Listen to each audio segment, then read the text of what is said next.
Olá, turma. Espero que vocês estejam bem. Professor Adriano para mais uma correção da nossa disciplina de Educação Física.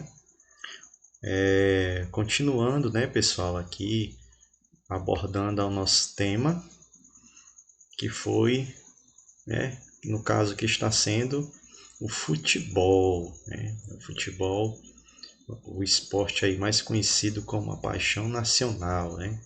Nosso país especificamente, ele é uma modalidade que é bem praticada, bem divulgada. Até mesmo aqueles que não praticam, né, ou nunca praticaram, o futebol faz parte do seu dia a dia, né? Quem nunca utilizou o termo pisou na bola, foi deixado para escanteio, né? Então assim tem alguns linguajar, alguns termos, né? Os termos populares que realmente provêm do futebol, né? Então, o futebol acaba fazendo parte da nossa vida mesmo sem a gente perceber. Então, vamos à nossa correção de atividade. Hoje estamos falando sobre o futebol. Primeira questão, responda corretamente. Quantas alterações podem ser feitas por um time, né, em um jogo oficial? Ou seja, quantas substituições, pessoal? A resposta correta, né? 3. Mas atualmente, né, a FIFA, que é a entidade que organiza, digamos assim, o futebol, a FIFA ela liberou que as equipes, que os clubes, eles façam até 5 substituições por conta do período da pandemia. Muitas equipes estão retornando agora, os atletas não estão com seu condicionamento físico ideal, então, consequentemente, para que preserve aqueles atletas, certo? Então, a FIFA hoje ela permitiu que cada equipe possa fazer até 3 substituições, 3 alterações, né? Sendo que essa, no caso, permitiu fazer 5.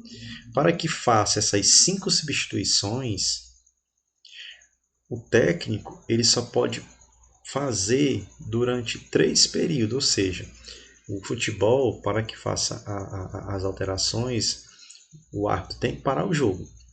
Então, técnico Adriano, eu vou fazer uma modificação, eu só tenho direito a parar esse jogo 3 vezes.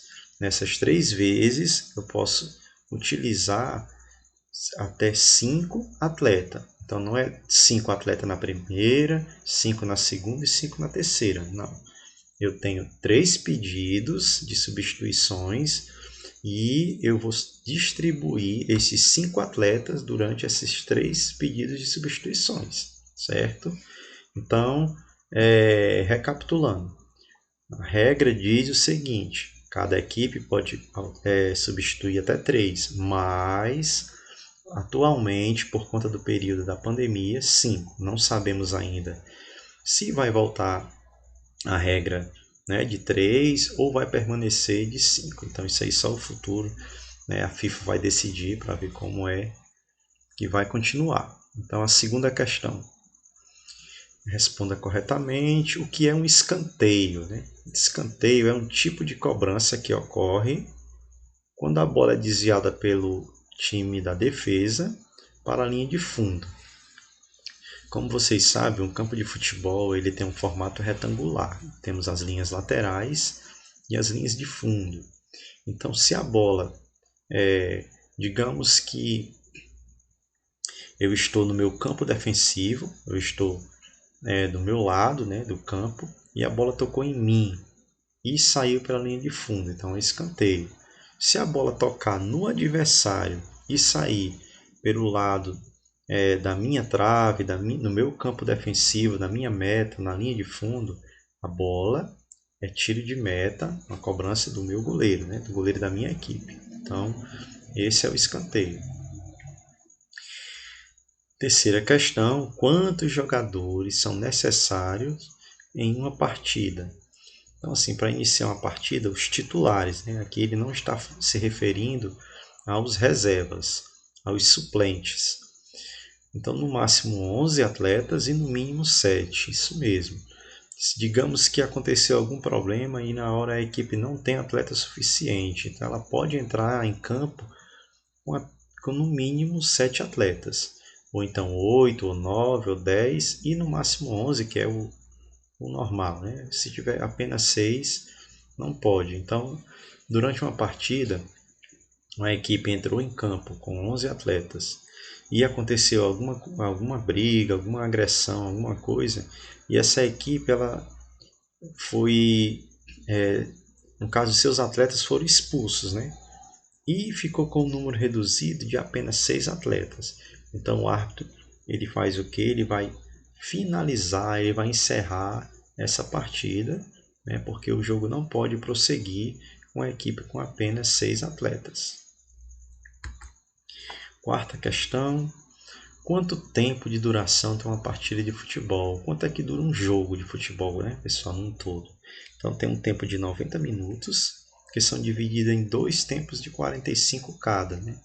Também há um intervalo de 15 minutos e esses tempos de 45 temos acréscimos também que os árbitros, né, fica a critério de cada árbitro para dar os acréscimos por alguma parada, alguma substituição, alguma contusão que ocorre durante os jogos de futebol. Quinta questão: quando é marcado um pênalti, né? Quando ocorre uma falta dentro da grande área. Então, no futebol, lá na aula passada, vocês viram as marcações. Nós temos a grande área. Se um atleta sofreu uma falta, né, dentro dessa grande área, ou então o atleta da equipe defensora tocar com a bola tocar na sua mão, então é sinalizado uma penalidade máxima. Sexta questão: o uso das mãos é permitido? Não, exceto pelo goleiro ou na cobrança de um lateral. Mas assim, o goleiro ele só pode utilizar as mãos se ele estiver dentro da sua área, né, da sua meta. E o lateral, né, você pode cobrar, no caso, você tem que cobrar o lateral utilizando as mãos. Então, somente nesses dois Então, somente assim, nesses dois casos, né, o goleiro estiver dentro da sua área, ele pode utilizar as mãos e qualquer atleta, né, utilizar para a cobrança de um lateral. Inclusive, o goleiro também pode cobrar o lateral. Sétima questão: o que é um impedimento? Muitas pessoas ainda têm uma certa dúvida sobre o que é essa marcação do impedimento.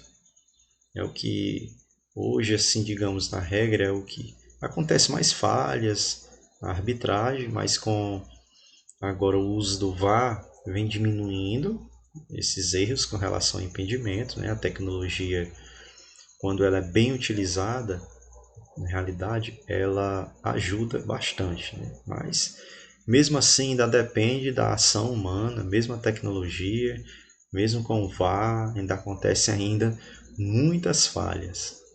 Então, o que é o impedimento? É quando um jogador do time que está atacando está na frente do último defensor do time adversário no momento em que a bola é lançada para ele por um companheiro, certo? Então, vamos voltar um pouquinho. É quando um jogador do time está atacando na frente do último defensor, ou seja, vamos tomar como referência a trave, né? Caso tenha a trave, eu sou o atacante e tenho um adversário, certo? Então vamos imaginar.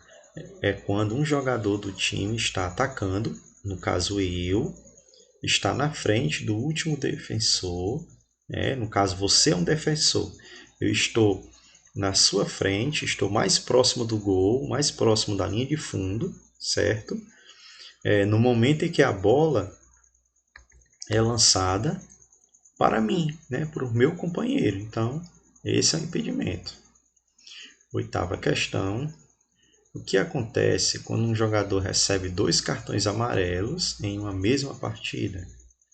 Ele recebe um cartão vermelho e é expulso, né? Então, o atleta dependendo no caso da agressão, de um lance assim um pouco mais violento, ou então a reclamação. Quando eu falo agressão, essa agressão ela pode ser física, como pode ser também uma agressão verbal, né? Então o atleta ele pode levar o cartão vermelho direto, e imediatamente ele será expulso, como se o árbitro acha que ele fez uma falta, foi grave, mas não para ser expulso, então ele reclamou de uma maneira que foi, digamos, grave, mas também a expulsão é exagero, o árbitro vai lá e aplica o cartão amarelo. Se esse atleta cometer novamente uma falta, algum ato de agressão, alguma reclamação um pouco mais exagerada, ele não pode levar 2 amarelos, né? No caso, ele vai levar um vermelho. No caso, ele vai levar o outro amarelo, que no caso 2 amarelos, né? Ele vai ser expulso. No caso, o árbitro assinala, demonstrando que ele já tinha um amarelo antes. Em seguida, ele vai aplicar o cartão vermelho. E a equipe fica com o atleta, né, reduzido. Não pode, esse atleta que foi expulso não retorna mais e nem poderá ser substituído. Nona questão, quem foi Charles Miller, né? Um nome assim que faz parte da história do futebol, Charles Miller, né? Um homem que trouxe a primeira bola de futebol para o Brasil em 1884 e é considerado, né, o introdutor do esporte no Brasil. Ele nasceu em São Paulo em 24 de novembro de 1874 e faleceu na mesma cidade em 30 de junho de 1953. Ele é considerado o pai do futebol, ou seja, pessoal, ele trouxe uma bola de futebol e divulgou, implantou na realidade, né? Ele plantou a semente do futebol aqui no nosso país. Charles Miller. 10ª questão. Em que ano foi realizada a primeira Copa do Mundo de Futebol e qual país foi campeão? A primeira edição de Copa do Mundo foi realizada no Uruguai em 1930. Contou com a participação de apenas 16 seleções, né, 16 países, que foram convidadas pela FIFA. A FIFA é o órgão, né, maior que organiza as principais competições de futebol do mundo. Então, sem disputa de eliminatórias, né, não houve uma eliminatória antes, as equipes já foram convidadas a participar diretamente desse evento. Então, como acontece atualmente, né? Então as eliminatórias não foram disputadas como acontece no caso atualmente, né? Como esse ano ainda teremos, né, jogos da seleção, né, das eliminatórias da Copa do Mundo. E a campeã, pessoal, a primeira seleção campeã na primeira Copa do Mundo foi o Uruguai, né? A equipe anfitriã. Então a Copa foi realizada no Uruguai e o Uruguai foi a equipe campeã. Eu espero que vocês tenham entendido, né? Sempre é bom a gente aprender um pouco mais. Futebol é um esporte que todo mundo já ouviu falar, todo mundo já presenciou, alguns já praticaram, outros não, mas o futebol, pessoal, mesmo aqueles que não gostam, ele acaba fazendo parte, né, da vida, principalmente dos brasileiros, como eu falei no início. Então, assim, eu desejo tudo de bom para vocês, que Deus abençoe. Até a próxima. Forte abraço do professor Adriano. Valeu!